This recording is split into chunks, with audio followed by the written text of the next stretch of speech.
Hi అండి. Welcome back my channel veg foodie సాధ్యమై.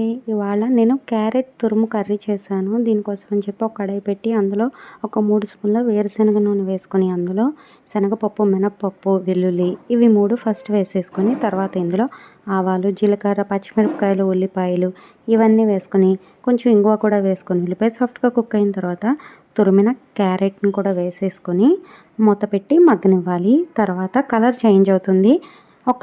ఈ process అంతా ఒక 5 మినిట్స్లో అయిపోతుందండి. అప్పుడు మనం కొంచెం ఉప్పు, కారం, ధనియాల పౌడర్ వేసేసుకొని ఇంకొకసారి బాగా కలిపి తర్వాత ఇంకొక 5 మినిట్స్ మీడియం ఫ్లేమ్లో పెట్టేసి దించడమే చాలా బాగుంటుంది. అప్పుడప్పుడు ఇలా కూడా చేసుకోవాలి మసాలా కర్రీలు. అవే కాకుండా ఇప్పుడు నేను పిల్లల కోసం అని చెప్పి బట్టలు పండగ కోసం అని చెప్పి తీసాను. ఇవి నేను నెక్స్ట్ వచ్చే వీడియోస్లో పెడతాను. మార్నింగ్ టిఫిన్ వచ్చి దోశలు చేశాను. ఇదండి నా డే వ్లాగ్ వచ్చేసి. సబ్స్క్రైబ్ చేయడం మర్చిపోకండి.